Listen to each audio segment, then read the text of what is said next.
Um, Before we get to the main event of our behavior chef, we just have a couple of housekeeping items. And Clint's making fun of my hand gestures over here. Oh, no, no. I was like, that's me. I was reinforcing you. So just letting you know, this event is being recorded. So we will be uploading this to our DBA page after the event. If you are going to be collecting CEUs, just make sure to stay in the entire event for the whole time. We're going to be monitoring attendance throughout the presentation. After the presentation, you're going to get a short survey from us that just is going to have some questions. Fill that out, because that's how we're going to be able to figure out how we're going to send you your CEU certificate. If you are logging in through a phone, please email us at disseminateaba@gmail.com with your phone number, your full name, and the email. I will send that in the chat as well. And just to limit background noise, if you can, just mute yourself unless there is an opportunity for you to speak up, just because we do want to make sure everyone has the best experience possible. And lastly, our fundraiser is still on. So all of our proceeds go to the dissemination grant. So please support us in sharing our wonderful science. So you can get some cool stuff. Like, I got a mug, I got a cool t-shirt. It's very soft, very comfortable. So I would definitely recommend. And you can also support a great cause at the same time.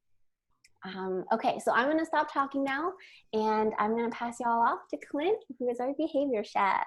Hey, well, thanks again for the opportunity, and welcome to what we'll call, I just like saying alliteration. So welcome to the dissemination station. As Gloria said, I'm Clint Evans, the creator of the Behavior Chef, thinking outside the box with ABA, and I don't know about you, I love to eat. Obviously, that's why you're here. And you're here for the CEU, I'm sure, so welcome in. We're going to get the CEU portion out of the CEU thing out of the way so we can spend time with the behavior skills training portion, or however I need to sell it to make it behavioral so we can just have fun together on Saturday. That's kind of the kind of guy I am. I like to have fun, and I want to, I want cooking to be fun for you. Just quick background about me, the reason why Behavior Chef exists. About 3 years ago, I was about 360 pounds. I'm not that big anymore. And that happened because I changed my behavior through learning these new pivotal and cusps all tied together all at one time. I learned how to cook. I didn't want to cook, but I learned how to start doing things. I realized it wasn't that hard. It was a lot of fun. I became a BCBA, and then I noticed there's a lot of people doing the fitness stuff, but there wasn't a lot of talk about nutrition. So we wanted to specifically focus on nutritional behavior. So what are those behaviors around your nutritional wants, needs? What keeps you away from the kitchen? What keeps you ordering out? What's the deal with it? What's the response effort? All that stuff. And so one of the things that we're doing is making it fun. So if you popped in a couple minutes ago, there's a couple of folks here that have been on. We've done this once before, so apologies. I'm not reinventing the wheel today, but I'm sure we'll do it again so we can. But we've done this before, and I just wanted to do it better this time. Through our platform at Behavior Chef on Facebook, we've done Zoom CEUs ourselves, and a couple of the folks that are here were part of that. And you can ask them, third party or whatever, that when they finished it, the marinara sauce was not hard, and it was fun. I might have been a mess, but the process wasn't that hard. And so I'm going to get the CEU portion out of the way here real quick. I named it today, again, the whole alliteration type thing, the 3 C's of recipes.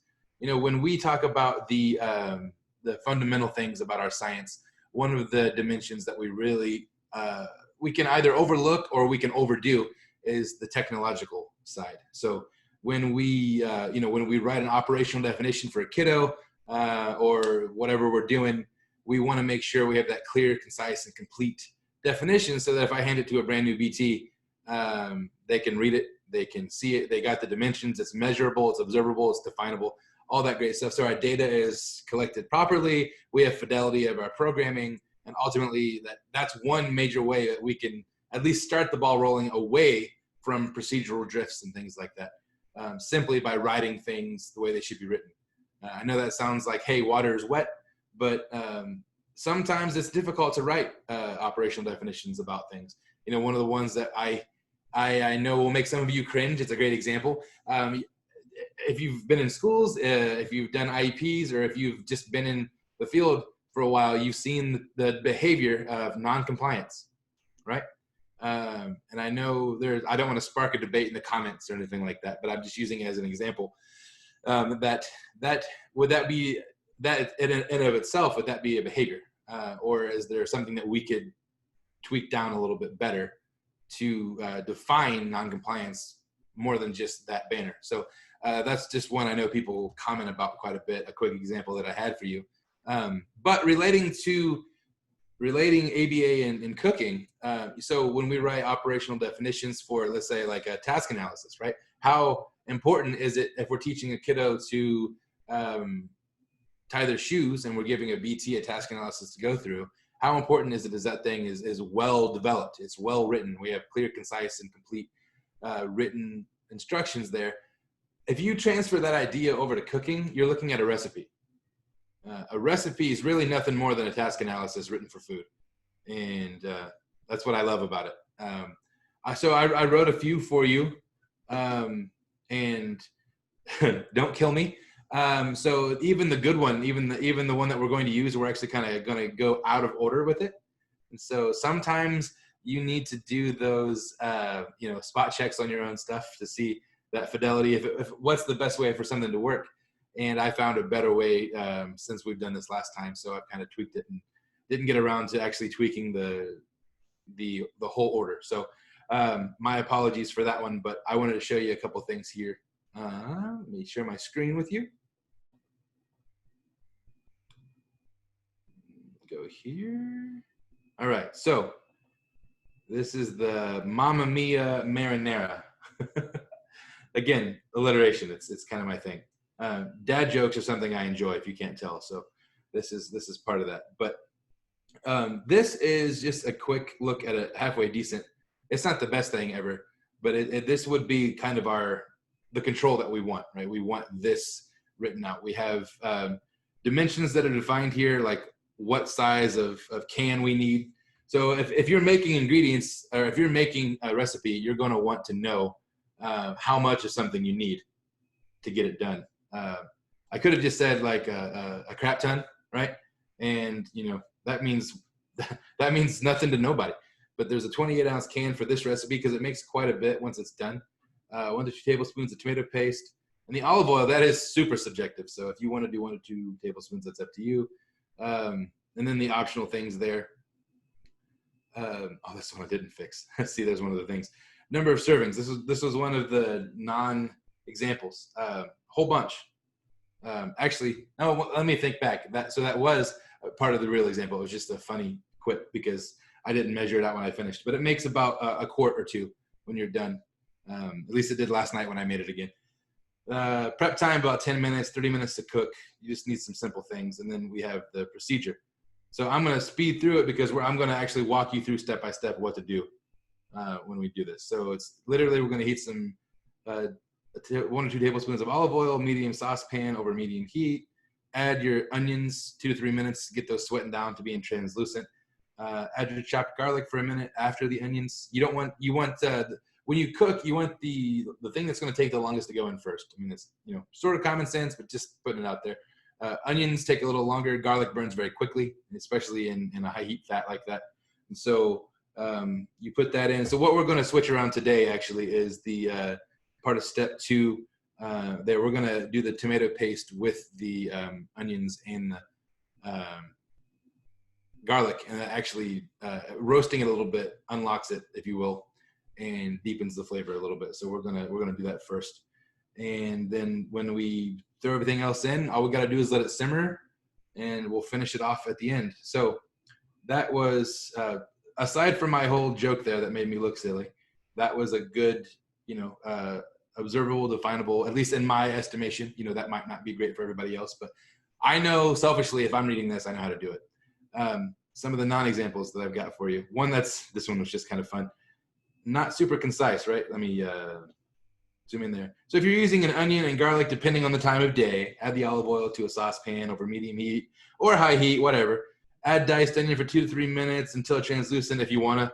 add chopped garlic for about a minute or 7 after the onions and crushed tomatoes. So when you read this, right, it's silly, it's fun, but that's not a concise way to write something, right? It's not clear for one. So what am I doing? Is it 1 minute? Is it 7 minutes? Is it somewhere in between? If I gave this to you completely not knowing anything, you would be frustrated. I know I would. If somebody gave this to me, I would be super frustrated with that. Another one, so you can see I've color coded them. Some of the things are missing here. For example, if using onion and garlic, add olive oil to a medium saucepan for 2 to 3 minutes until it translucent. Add chopped garlic for about a minute after the onions. Add crushed tomatoes. Notice that there's not a lot of description on the dimension of how much, right? There's olive oil, optional, tomato paste, can of crushed tomatoes. Like I said, that could be an 8-ounce can, that could be a 12-ounce can, that could be a 28-ounce can. You don't know how much we're doing here. Now, part of shaping, with behavior in general, if you get good enough with this, you can definitely use something like this, right? It's just a guide for you now. You know how to do it. You might know how to marry those things together, but starting off, that's not a great way to do it.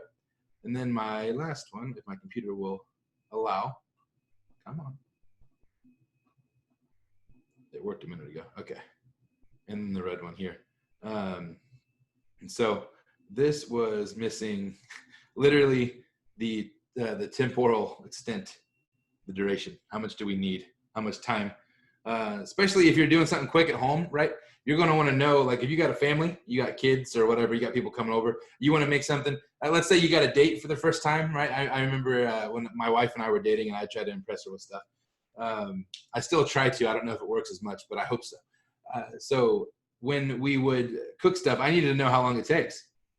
Because if she's coming over at 7, I need to know, do I need to start dinner at 6, 6:30, 5:45, 4 o'clock? Who knows? Do I need to just throw it away and order a pizza? Is the response effort too high? Those are all great questions. So with that being said, covering the analytic part of it, before we move into the presentation part, the behavior skills part, there'll be some feedback. First of all, you might hear some hissing. I've got, you'll see in a second, but I have a top-down view of a convection burner here. So it does make some noise, and I'm hoping it doesn't overtake the audio. And if so, just let me know and we'll figure something else out. But before we move on with the technical stuff, does anybody have any questions, things to add, thoughts, feelings, emotions? Speak now, forever hold your peace. Right? All right. Well, hey, who's ready to cook? I don't know if you can do hands up or whatever in Zoom. I know you can't like on Teams. So I'm totally going to be a ham here. And I'm going to put on my behavior chef apron because I'm the behavior chef guy. First of all, you should always, especially with something that could be splattericious, which is a word, you should definitely be careful either to wear something old or something you don't mind getting dirty, because cooking is messy. And I'm sorry to tell you, if you don't like messy, you need to learn to, because that's half the fun of cooking. So I'm going to do this here so you can see the setup, right? Pretty sweet, huh? Welcome to the Tasty Kitchen. I'm just kidding. So I'll start. I'm going to turn this on. Let's see. I can see everybody up there. Can you still hear me okay? Give me a nod, thumbs up, something. All right, cool. So with the recipe before, so we already kind of looked at it technically. I know you didn't get to read it much, but that's fine. I'm going to walk you through it. So we've reviewed the first part of behavior skills training, right? We've gotten the written record. I've definitely got buy-in because you're here. And then now we're going to model and feedback as we go. As research suggests, video modeling and immediate audio feedback is one of the best ways to acquire a skill for a new trainee. So throwing another analytic thing in there. Let's get going. So I'm using cast iron because frankly, it's the only thing that works with this burner, or an anodized bottom pot. But you want a nice stock pot, whatever you've got there. I might ask if you can, at some point, if you could tilt down and show me what's going on. So don't do it now, but if you have the ability to, and I ask, just to make sure everybody's doing all right, we'll take a look. But you want a medium heat, like a low to medium. We don't want to burn anything, right? So we want it's important the pan to heat up first before we add in a high heat oil of your choice. So for me, I'm keto. So I use avocado oil. Olive oil is the standard fantastic flavor. Avocado oil just has a higher fat content, and especially like a pure avocado oil, but it's got a higher fat content. It brings its own new flavor profile. That's one of the fun things too, talking about like behavior classes, response classes and stuff. You can change, like, so this time you might use olive oil. Next time you might use avocado oil. Next time you might use that's like a sunflower oil or something like that, another high heat oil, although that's really expensive if you get the good stuff. So stick to the olive oils and the avocado oils. We want to do practical stuff here, right? So I can feel my pan heating up a little bit. This is where the science and the art meet. So if you need the tablespoon measure, grab your measure out, and if you want to be super scientific about it, go for it.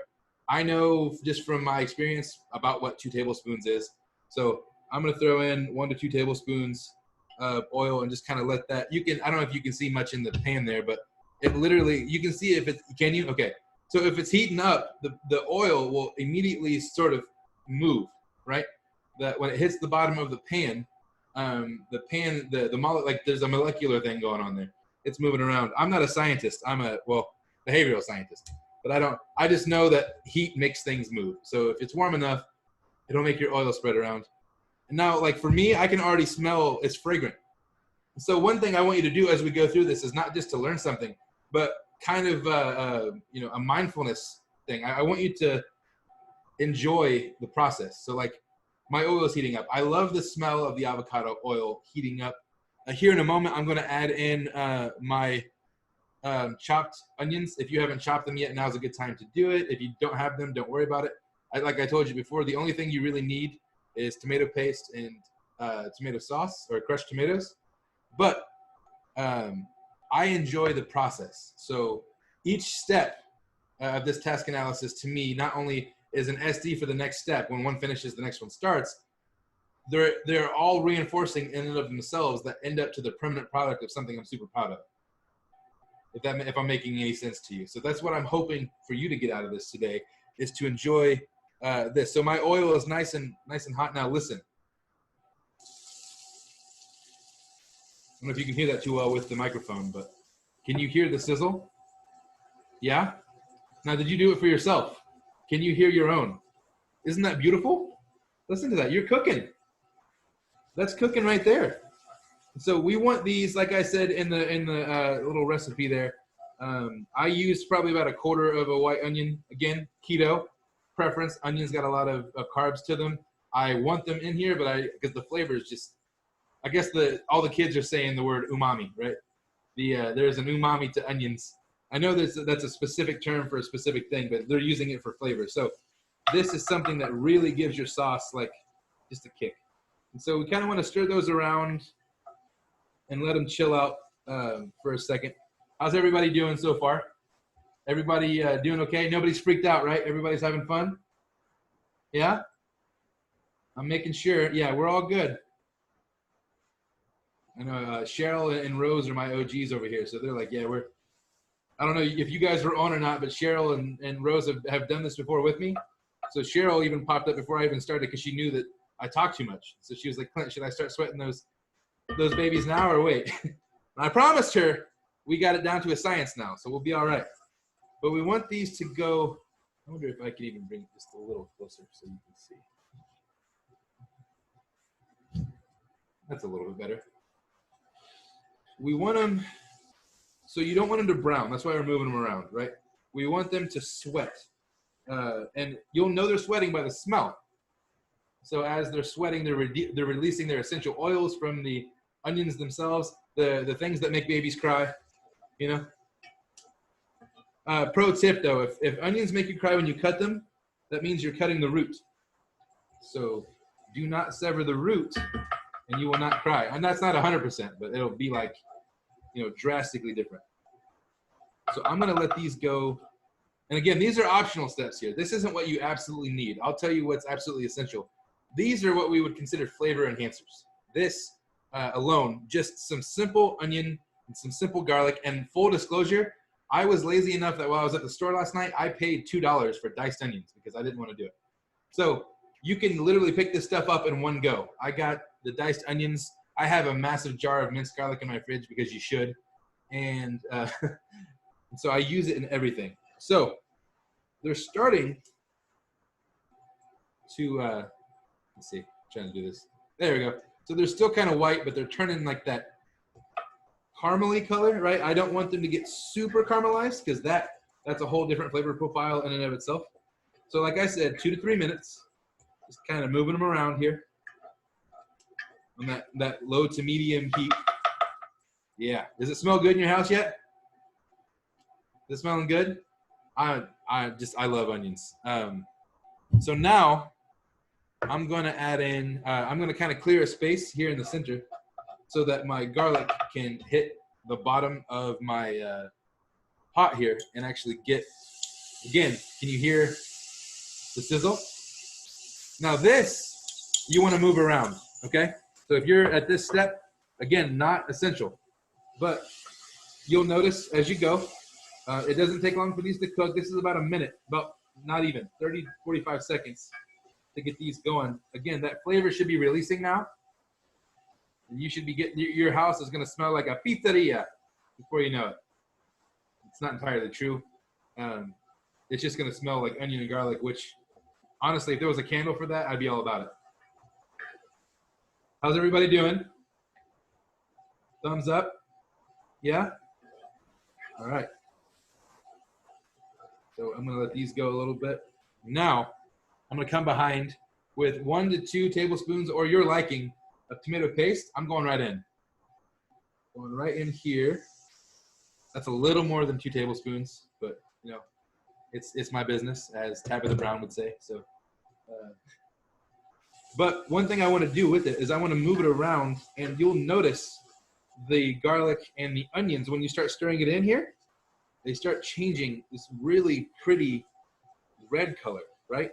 And then now you're adding a third dynamic to the flavor profile that you're smelling. So you've got onion and a hint of garlic, and now you've got this tomato that's roasting. But what tomato paste is really going to do for you, it's going to help thicken your sauce. Because really, the only 2 things you absolutely need for this, right, are you need tomato paste and you need a 28-ounce can of tomato sauce. Well, crushed tomatoes. Tomato sauce is sort of the end result of what we're trying to get to here. So I did it last night. I'll give you, so I posted, if you follow us, shameless plug, if you follow us on Instagram or Facebook, you know, at The Behavior Chef, you go and check it out. I did a test batch last night. I did some fathead dough keto pizza.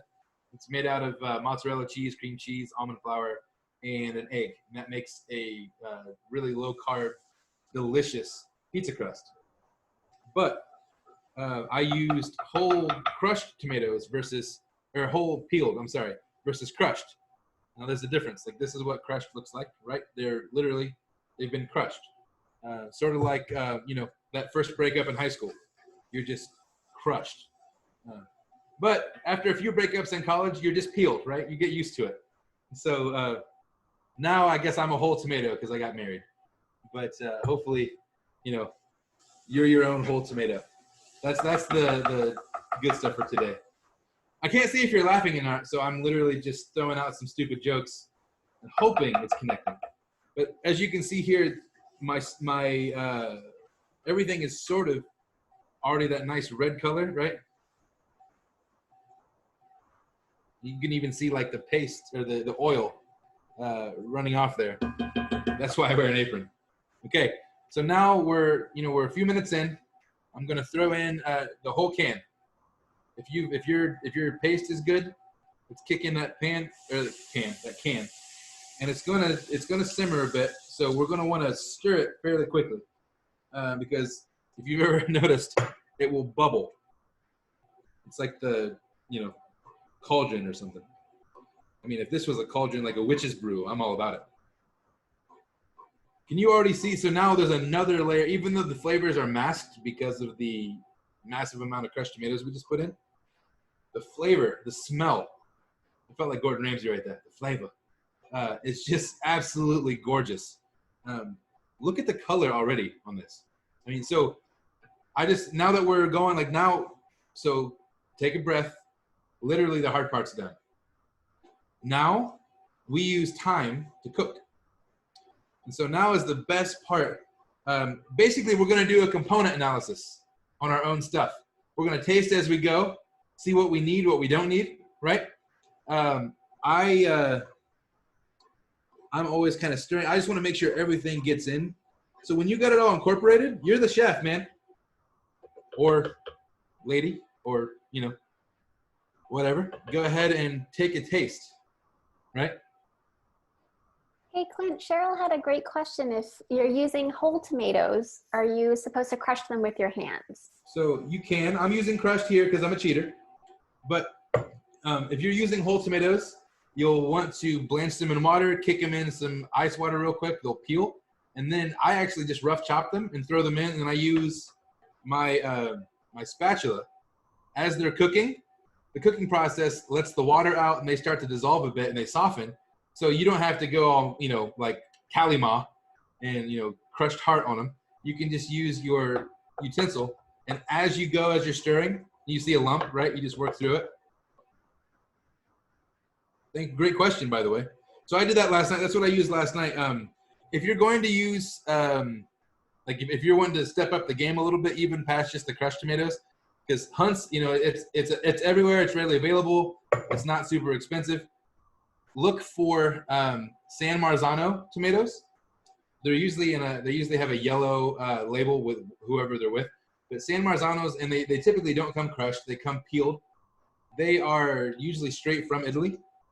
They are they're the gold standard for marinara sauce. They're fantastic. I don't know if you saw that there, but I left my stuff sit a little too long and I bubbled because I'm still getting used to this thing here. So this is really it, guys. This is marinara sauce right here. This is the basis of what you need to make your own marinara sauce. We've only been doing it a couple minutes. It hasn't even really reduced yet, but look at the pretty color of this. Isn't it gorgeous? So I'm also going to cheat a little bit, and I have some Italian herbs here. I also have some fresh ones in the fridge, but I didn't feel like pulling them out right now. This is like a stir-in. So it's called Gourmet Garden, I suppose. So it's an Italian herb stir-in paste. I'm going to do about a tablespoon or two, and you'll see again a dynamic change. And also, you know, this is up to you. Whatever seasonings you want to put in. This is what I like. This is what I know works. But the color will even morph a little bit. The flavors will change, and it'll just add another depth to it. Notice I haven't salted anything yet, right? I haven't sweetened, and it depends. Do you like sweet? Do you like salty? You know, other things that you have to put in. Typically, I couldn't find it last night. Typically, I buy unsalted crushed tomatoes. No salt added, I guess would be the verbiage. Because I typically, when they peel them and put them in here like this when they're salted, the sodium content's pretty high already. And I want to be able to control that myself. So if I were to just stop for a second and taste it, you know, give that a shot with yours. Taste it where you're at, and walk through that profile. What are you tasting? I got sweet, savory, a little bit of salty. But I know that I need. So I need some salt. So I'm going to throw in some kosher salt here. Now, it's better to under than over. So a little goes a long way with salt. Put a little bit in, taste it out. If you need more, put more. It's really hard to come back from too much salt.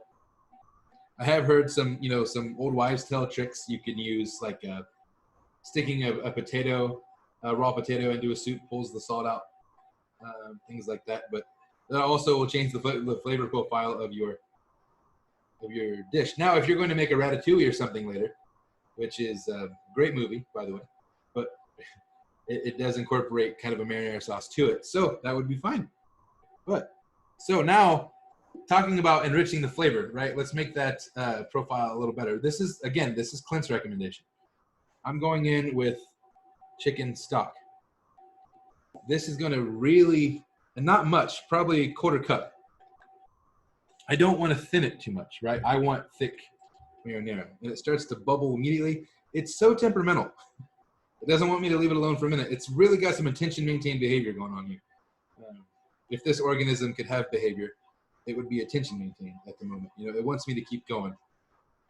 But if you can even, so at this point, stirring, you know, every few seconds, kind of testing it out, you should be able to see, unless you just added the chicken stock yourself, you should be able to see a bit of a reduction. And how you'll be able to tell that is on the sides of your pan, you'll see kind of where not only is it thickening up, but it's shrinking, right? We're actually, it's kind of like cooking a piece of meat, right? You get a 8-ounce burger and it looks all massive, and you stick it on the grill and it shrinks about a third of the size because all that fat's kind of working its way out. I am a massive fan. I mean, this is just really pretty already. You can see the even the thickness, how it coats the back of my spoon. It's got great flavor to it. So I'm gonna go behind it as well. Just a couple of other things that you usually have hanging out in the pantry. Just a little garlic powder. And I don't recommend, again, this is up to you. I don't recommend doing like the garlic or onion salts because there's so much sodium in those things already. It's gonna oversalt your sauce and you're not gonna get enough of the flavor you're looking for. So I'm gonna come behind with onion powder. Probably if I'm gauging it, you know, half tablespoon. So really quick, Clint, Glendon had a great question if we should be putting this on pasta. Oh, absolutely. Actually, so one of the really great things with making a sauce, if you've got a sauce going like this, right? So you got this part done, you're moving on to your pasta. Pasta doesn't take long to cook. Throw in a little bit of your pasta water to your sauce. The starchiness of the water is going to change the flavor profile and match the pasta ridiculously. It's going to be better than Olive Garden. I promise you that. It's really, I mean, you can put this on so much. So like I said, you know, last night, so a little background into, see, I got a little bit there. I'm still getting used to this new burner. I'm going to kick my heat down just a little bit so I can start the simmer process.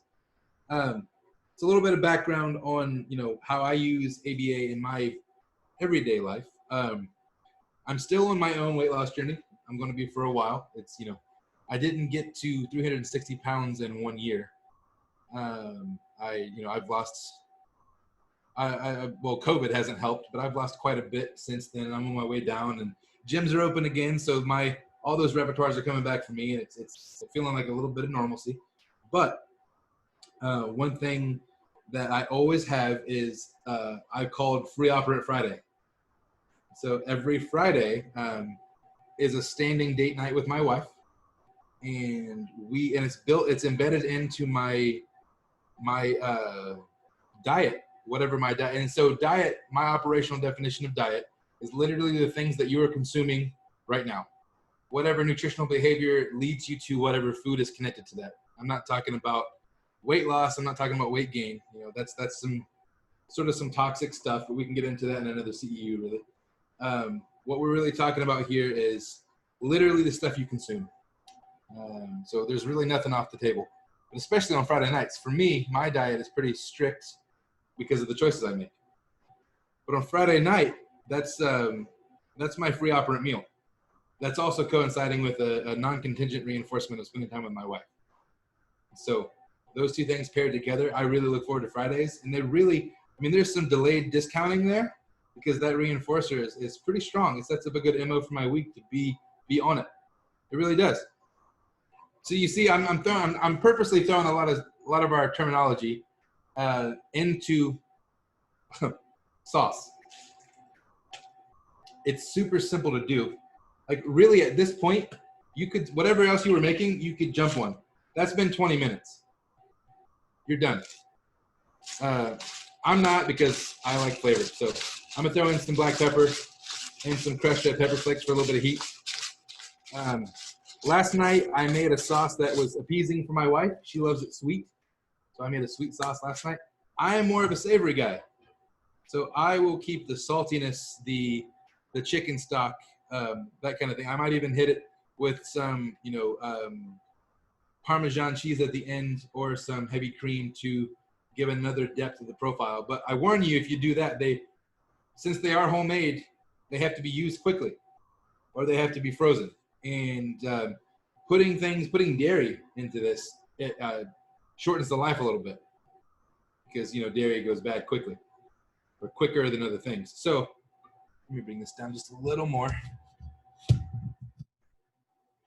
If you guys remember, like the first one, I had you guys like tilting everywhere. And so you're welcome. This is for you. All right, so if you see there, like, right, nice and thick. So this is the part I was talking about. So if you're doing it, if you're making this right now, let me see what you've got.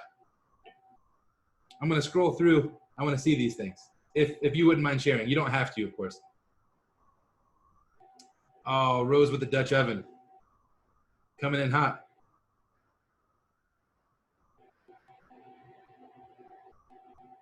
Let's see what you got going on there, Cheryl. Oh, you too, man. Look at that. You are making a double batch. See, now she's showing off because she did this once before. So now she knows how to double trouble, right? I'm really proud of you guys. How pretty does that look? How cool do you feel, right? And those watching, if you're not following along, how simple is that? Look at that. You can tell by the octave that I just jumped in my voice. I get super excited about this because cooking is not hard. Using ABA outside of the box is, you know, we're a part of the BACB, right? So this is all about it. Another shameless plug: if you're not a part of our group for nutrition, come jump in. Behavior analysts get fed. There's a bunch of us in there. We talk about food, and we're going to be we do some group contingencies to.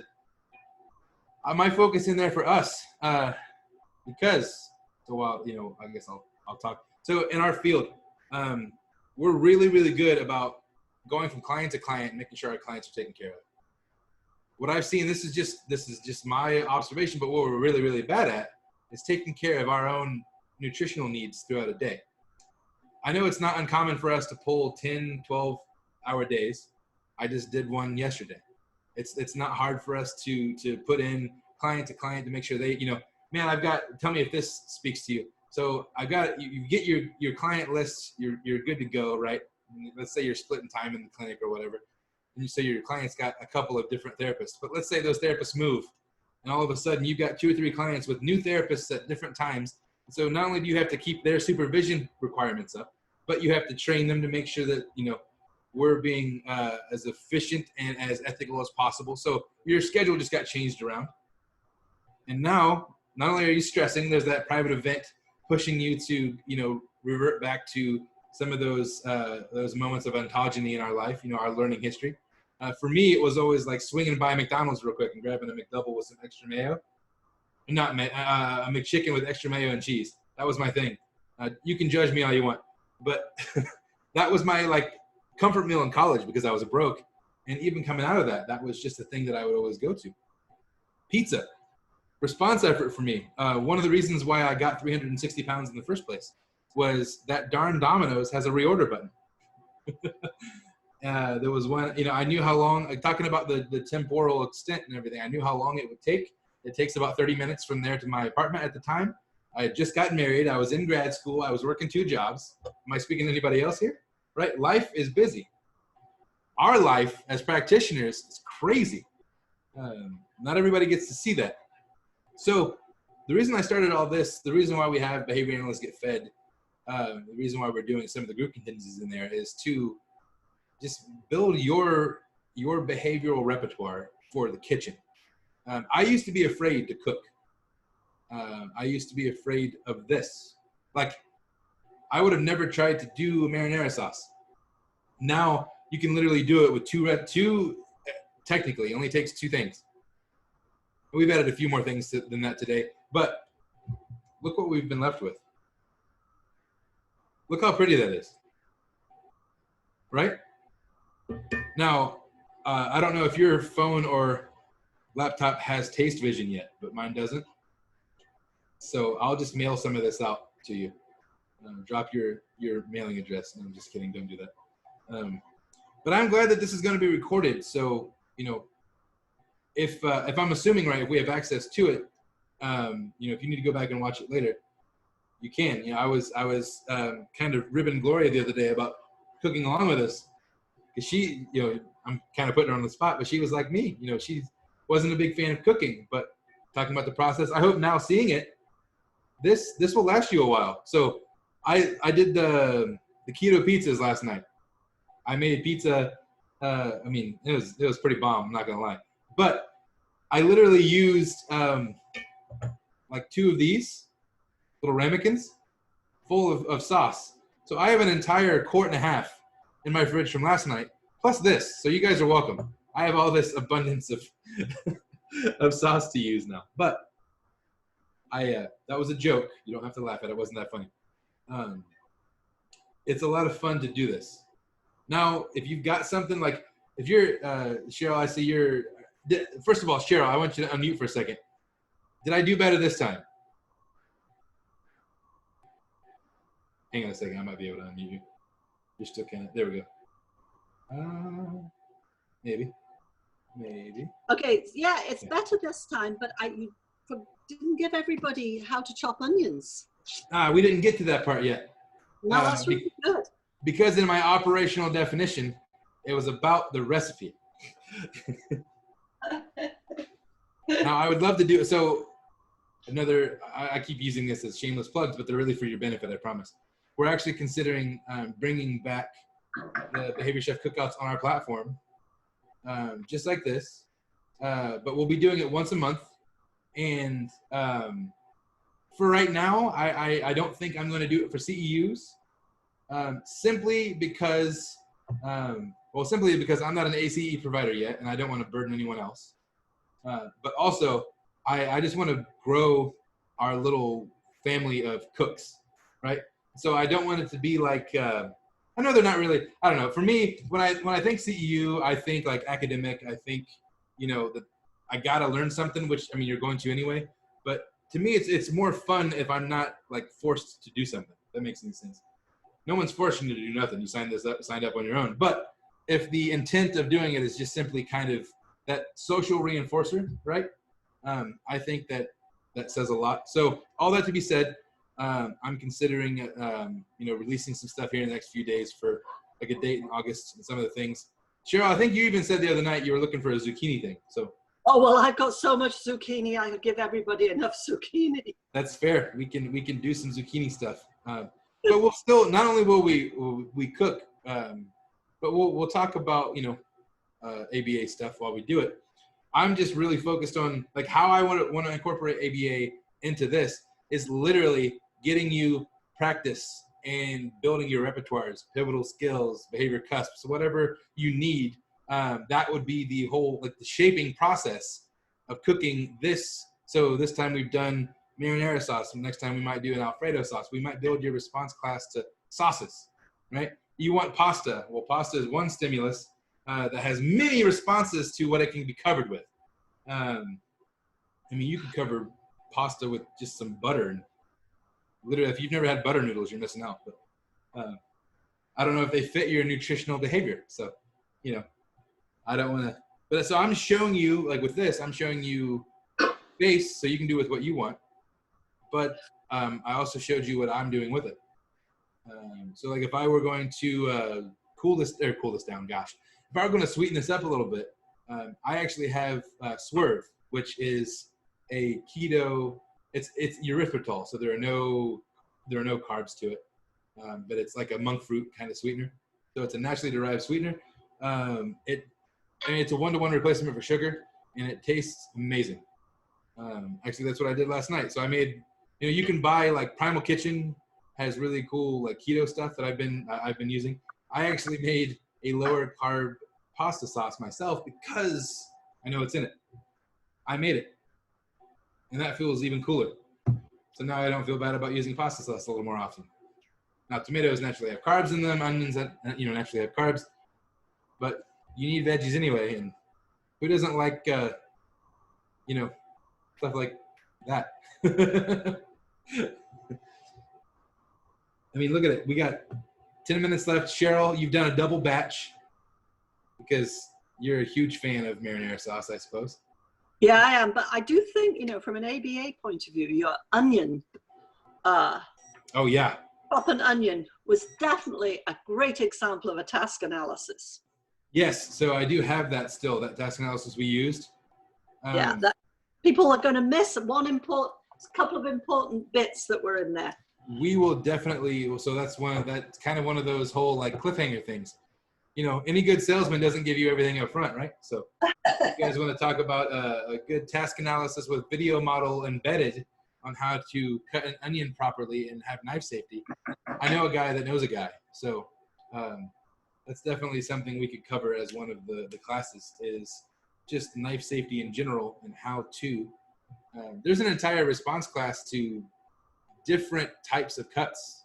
You have like, you know, the dices, the juliennes, the ribbon cuts, whatever it calls for. There's different names for these things, and there's different techniques to do them. So dicing an onion, I took the cheater's way out this time and bought mine. Dicing an onion correctly and safely doesn't take very long at all. And you know, if you're like one of those people that watch Chopped like I do, it's definitely one of my guilty pleasure things. You know, they look for that uniformity and stuff. One of the so I give you a video model, and don't be super pressured because it's a video model from Gordon Ramsay. Like, nobody's going to beat that.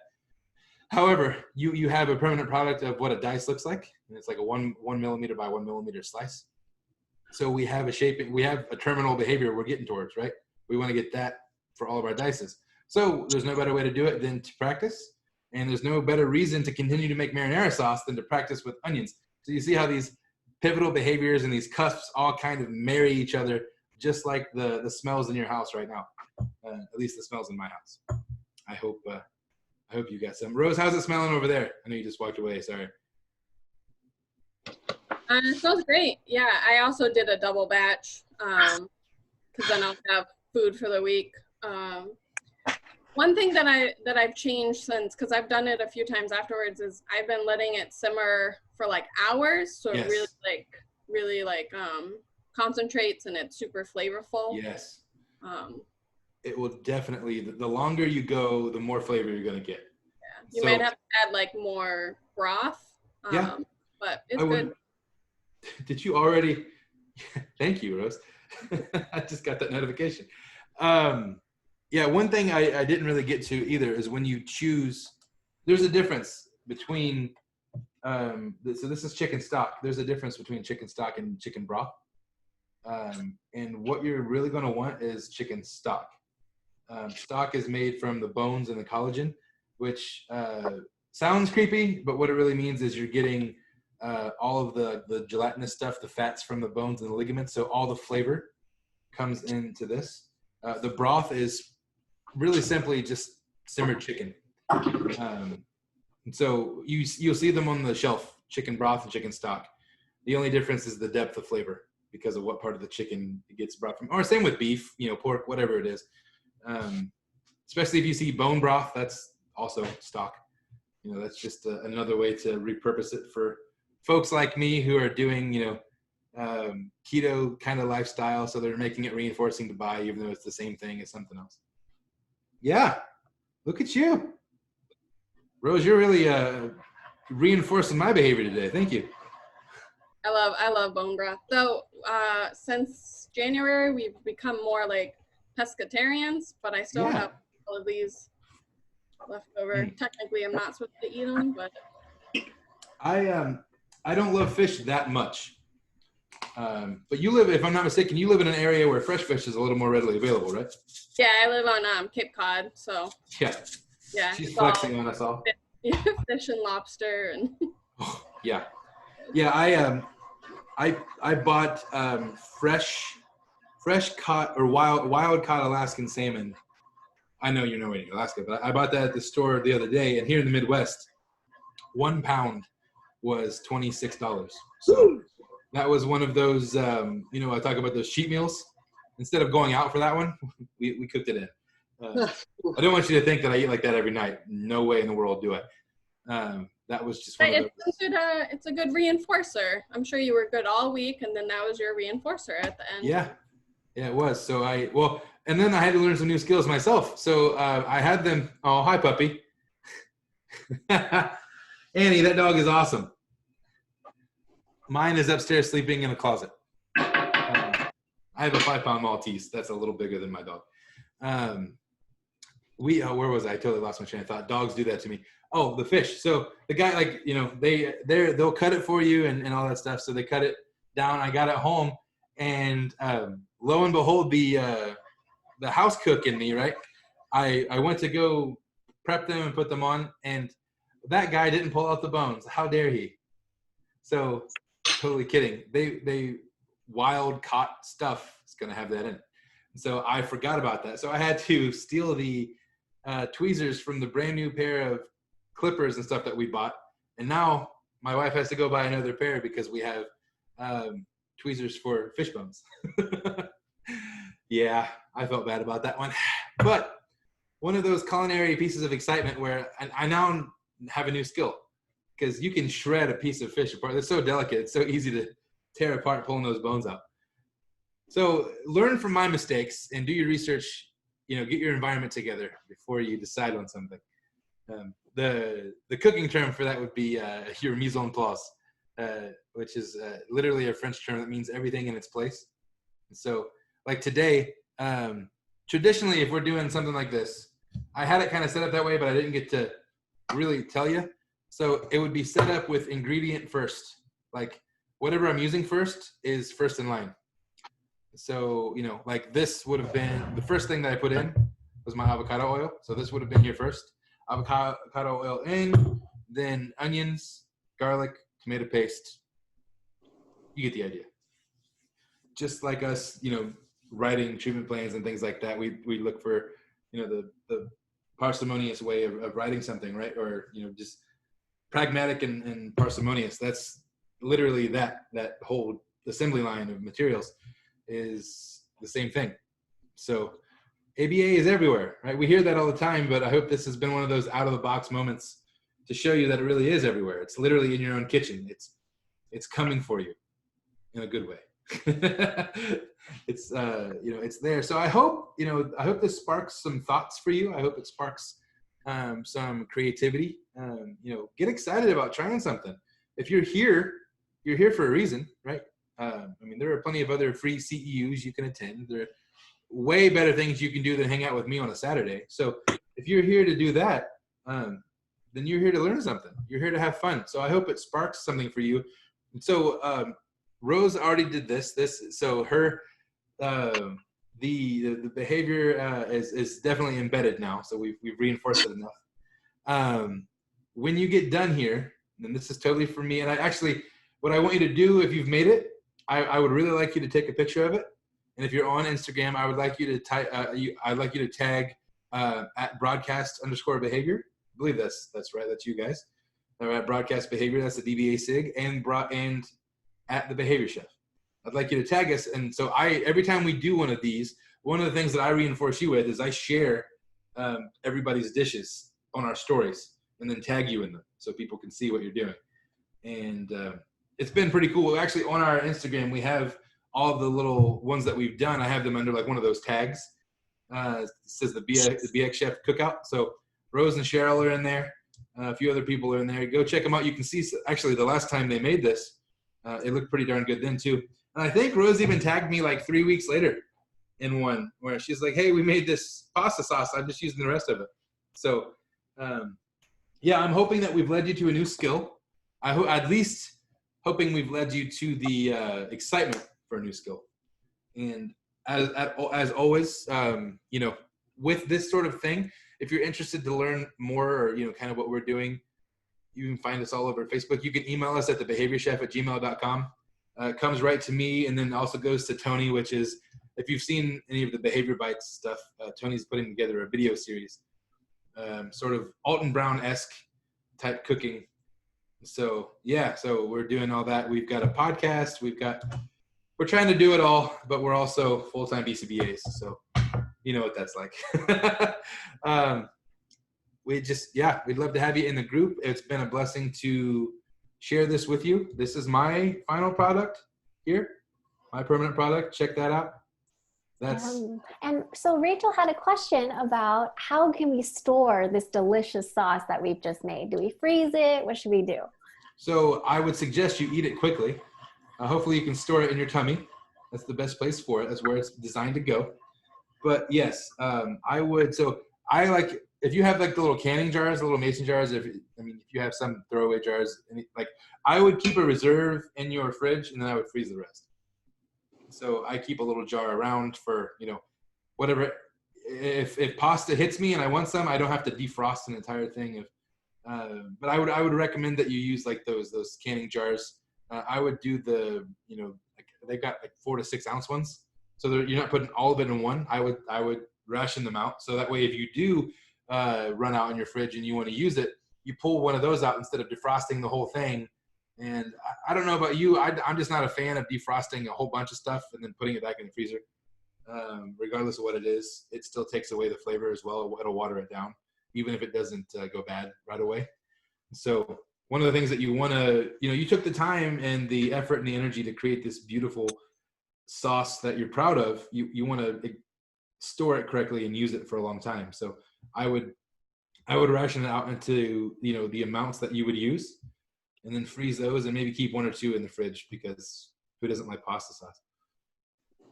Wonderful. So we have one last question from Annie, who is asking about your take on grapeseed oil. Oh, grapeseed oil is a really, really good way to to season your cast iron.